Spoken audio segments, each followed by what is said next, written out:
friends, and welcome back to another fresh episode of your favorite show, Tech with TG. This is the show basically जहाँ पे what we do is essentially we compress all the information, जो भी technology है, जो भी gadgets हैं, जो भी उनके पीछे की साइंस है, हम उसको कंप्रेस करते हैं, kind of present to you in a very nice fashion.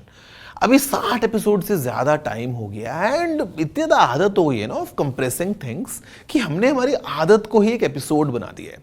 Well guys, today it's time to discuss and know more about the science of shrinking technology.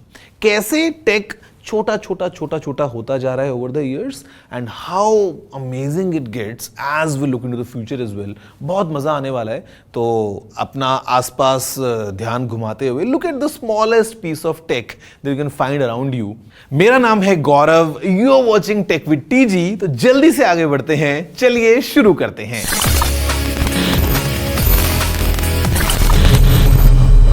So friends, unlike our aspirations for a bigger bank balance, maybe bigger muscles and also bigger cars, अगर हम बात करते हैं take की तो basically it's shrinking no matter where you look. मतलब just take an example of a computer from years ago. उस time पे कंप्यूटर के लिए पूरा बंगला बनाना पड़ता था जिसमें कंप्यूटर पूरा रह के काम करेगा, मतलब as big as a house. Today computers are so tiny कि हम कई बार तो उनको रख के भूल जाते हैं.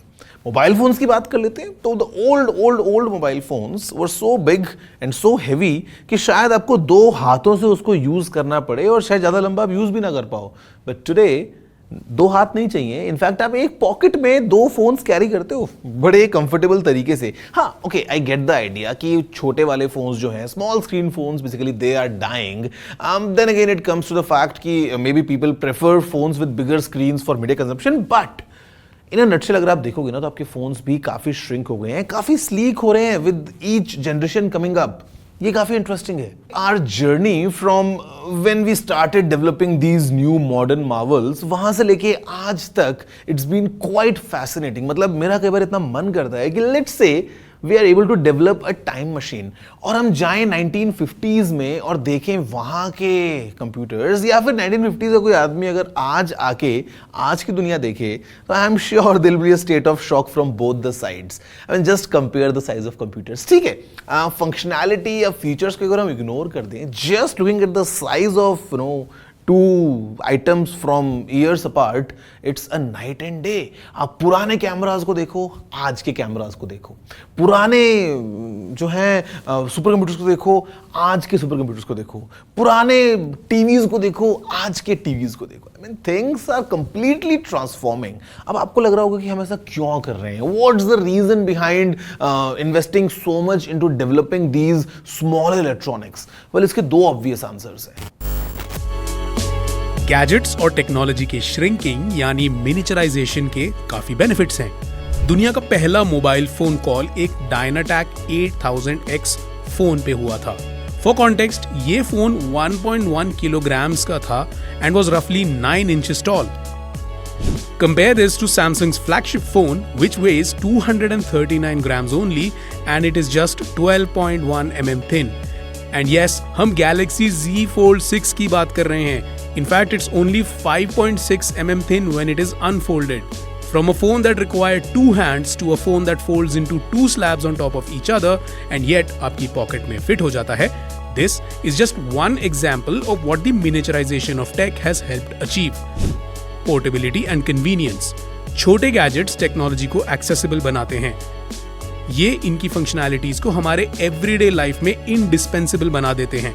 Tasks like checking emails, making video calls, using wearables to monitor health metrics, using GPS technology to avoid traffic and navigating to a destination.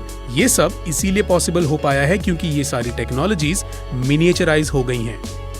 Second major benefit of this shrinking is the increase in performance and energy efficiency. While you can notice this easily in everyday devices like phones, laptops, and even Medicare equipment, fields like aerospace have also benefited vastly. छोटे और more efficient components के चलते overall aircrafts का weight कम हो गया है. Payload capacity better हो गई है and we can now plan more ambitious projects on Earth and beyond. Friends अभी time for a really really really tiny short break. अब देखो जब एपिसोड ही है मिनिचराइजेशन के ऊपर और छोटे छोटे इलेक्ट्रॉनिक्स के ऊपर तो ब्रेक एकदम छोटा होगा, बट ब्रेक के बाद आपके लिए कुछ और एक्साइटिंग होगा और जानने के लिए about the science of shrinking technology. See you after the short break.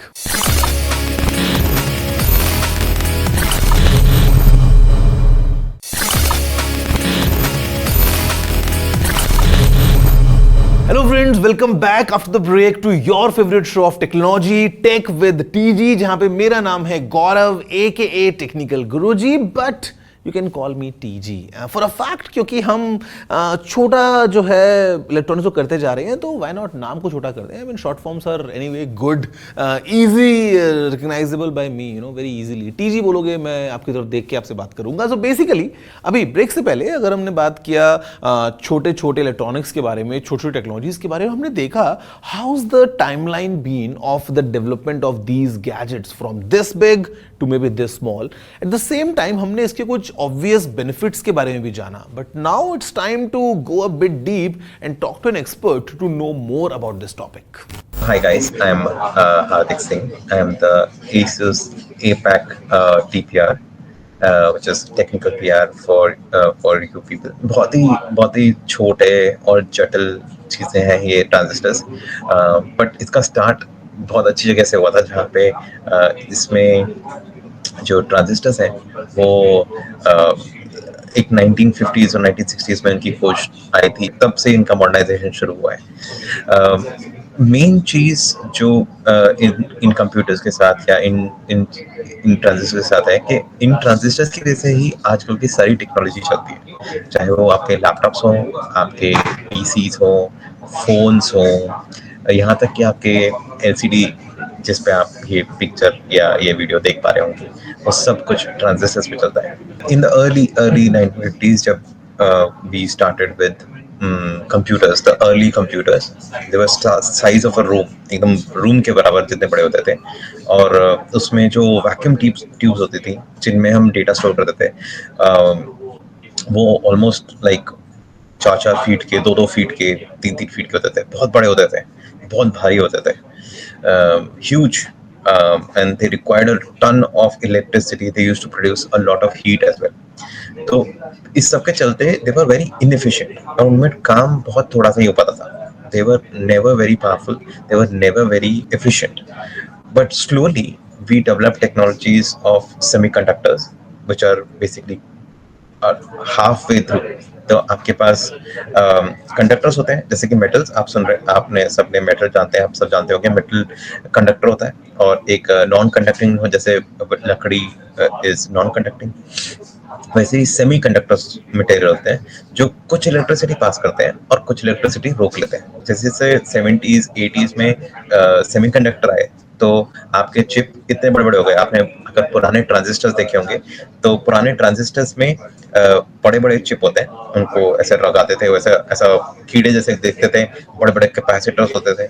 अगर आपने कोई पुराना कंप्यूटर, पुराना टीवी या पुराना रेडियो खुला देखा हो तो उसमें वैसा चीजें होती थी, और उनको हम लोगों ने हमारे साइंटिस्ट वगैरह लोगों ने छोटा करके बहुत छोटा कर दिया, मिनिचराइज कर दिया, उसको इतना छोटा कर दिया कि वो आपके नाखून के बराबर फिट होता है। तो बहुत सारे सर्किट, बहुत सारे छोटे छोटे सर्किट को हम नाखून जितना छोटा कर पाए, और वो जो नई टेक्नोलॉजी है, वो नई टेक्नोलॉजी आज के टाइम में हमारे लैपटॉप्स, फोन्स, टीवीज इन सबको चलाती है। इवन आपकी कारों में भी जो चिप्स लगी हुई हैं वो सब ऐसे ही बनाई जाती है। जो गॉर्डन मूर थे, इंटेल में काम करते थे, in 1965 he stated something like number of transistors on a microchip double approximately every 2 years, and this leads more powerful processors without increasing physical size. So you can have more transistors every 2 years in a same size. तो आप एक ही size में double transistors करते जा रहे हैं। आज के टाइम में ये मूर लॉ थोड़ा फेल होता जा रहा है, बिकॉज हमने बहुत सारे ट्रांजिस्टर्स भर दिए हैं। बट जो हमारी नैनो टेक्नोलॉजी है, या जो नैनोटेक जो हम बात करते हैं वो इसी से आधारित है। जितना छोटा सर्किट है उतनी जल्दी उसमें से इलेक्ट्रिसिटी पास करती है। तो अगर आप 7 नैनोमीटर की बात करें तो जो डिस्टेंस बिटवीन सर्किट्स है वो 7 नैनोमीटर का है, और नैनोमीटर बहुत छोटा होता है। जो ट्रांजिस्टर्स हैं वो बेसिकली बहुत सारे सर्किट्स का एक कंबाइंड ग्रुप है, उसे ट्रांजिस्टर कहते हैं। एक सर्किट नहीं है, वो मल्टीपल सर्किट्स हैं, उनको एक साथ कंबाइन कर दिया, वो ट्रांजिस्टर है। अब उस ट्रांजिस्टर को पहले वो इतने बड़े बड़े होते थे वो ट्रांजिस्टर, अब वो इतने बड़े से आपके बाल के भी छोटे साइज के। जब आप इलेक्ट्रिसिटी पास कराते हैं तो एक सर्किट से दूसरे सर्किट को कनेक्ट करना है। जितना जितना पास का सर्किट होगा, जितना छोटा सर्किट का डिस्टेंस होगा, उतनी जल्दी आप इलेक्ट्रिसिटी पास करा पाएंगे, उतनी कम हीट जनरेट होगी, उतनी एफिशिएंसी बढ़ जाएगी, और उतनी बैटरी भी कम यूज इस्तेमाल होगी। इसलिए जितने हम नए नए फोन्स यूज कर पा रहे हैं उनमें बैटरी एफिशिएंसी बढ़ गई है, उनकी परफॉर्मेंस बढ़ गई है, क्योंकि फास्टर ट्रांसफर रेट है, और उसके साथ साथ वो थोड़े से कम गर्म होते हैं। जो चिप अपने आप में वो थोड़ी सी कम वो ज्यादा एफिशिएंट है तो कम गर्म होती है। तो छोटी छोटी चीजें और हैं जिसको मैं टच करना चाहूंगा। One is the material science. currently everything we have is made up of silicon, and there are scientists who are trying to figure out different other materials which we can be used for this. कल को हम ऐसा भी हो सकता है कि हम एक ग्लास में या किसी और सब्सटेंस में सर्किट्स बनाने शुरू करें, पर अभी के लिए silicon is the most apt element for making circuits और चिप्स फॉर एग्जाम्पल। एंड इन सब को जब कंबाइन करके हम इंटीग्रेटेड सर्किट्स डिफरेंट बनाते हैं, तो that is what makes us make our current modern day laptops and products. I am trying to explain this the easiest way possible. There is much more complexity in this system, but I'm trying to give a very layman approach. The major problem we have in shrinking down these circuits to a smaller size, and why the Moore's law is failing today, is one very new thing which we have found after doing all of this for so many years is quantum tunneling.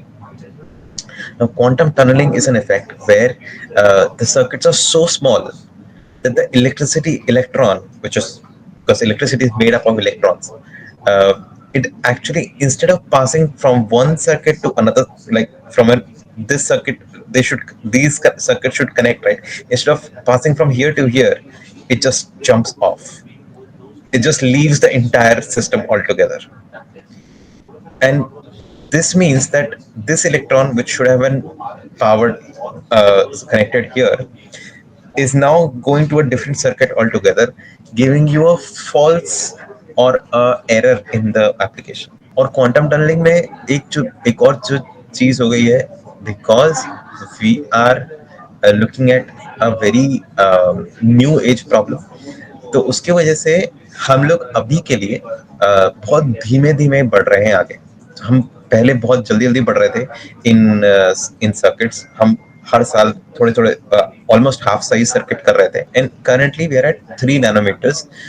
There have been some developments in 1 nanometer circuits as well, but those are very small and they are not consumer focused or commercially used at the moment. Whenever we make new chips, first of all, there is a lot of R&D which goes that they are performing correctly, and every time we go from a higher, let's say from 5 nanometer to, let's say, 3 nanometer today,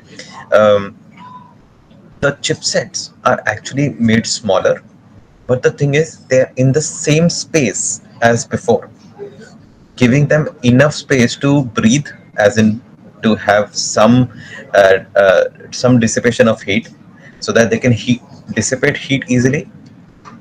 And uske saath saath there are multiple measures inside the chip, both on a thermal level as well as on an efficiency level, which ensures कि वो सही चल रहा है. The miniaturization part is the key here, because I can explain this in three different examples. So let's start with the user. अगर हम main आपकी बात करें, users की बात करें, तो for regular users the miniaturization has been a boon, because now you have smartwatches. पहले it was never a thing आपने कभी सोचा नहीं होगा, you would have never thought कि you would be wearing smart watches or wearing smart goggles or maybe have a small puck like thing which will sit in your bag, which will be a GPS tag. Crazy things.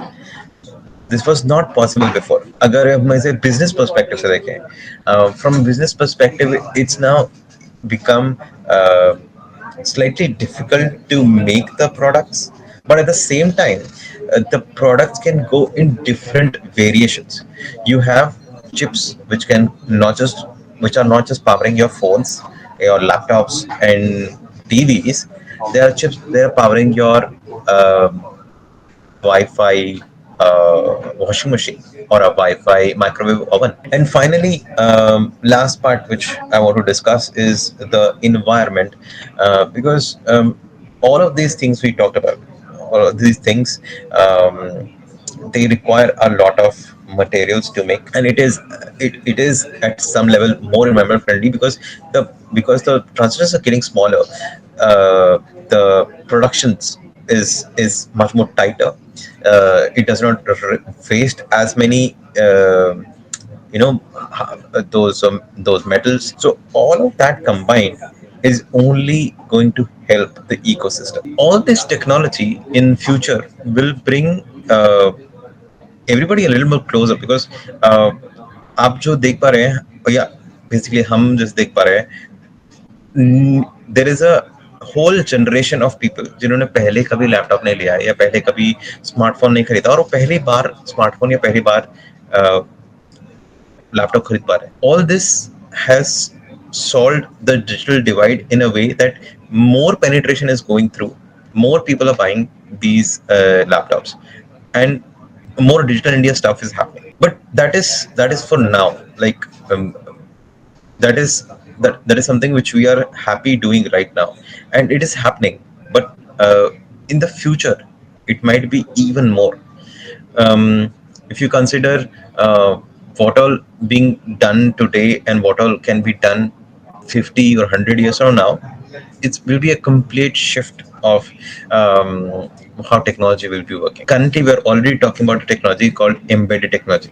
Embedded technology as in आपके brain में हम chip implant करते हैं, आपके हाथ पे आपका cell phone या जो आपका मोबाइल वगैरह है वो आपके हाथ में ऐसा पतला सा चिप या टैटू जैसा बना देंगे. These are technologies which are being experimented with. A lot of these things combined is what you will see in the future.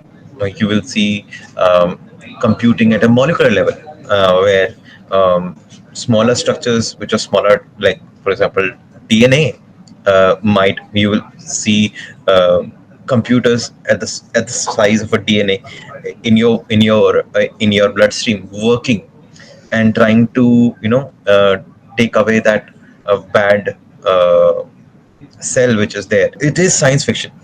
I'm sure it does sound like science fiction, but a lot of the current generation technology is science fiction for people who are 150 years in the past. So friends, that's all from this week's episode of Tech with TG. अगर आपका कुछ भी कहना है, if you want to share any of your thoughts, you know the email address. It's again quite small, tg@ndtv.com. Drop in all your emails, all your queries, suggestions, या फिर in fact there's a challenge for you.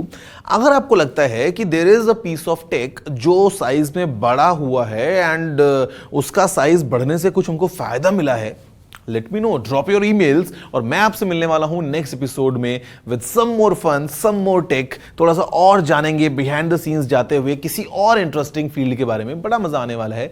Till then, enjoy your time, take care, see you soon.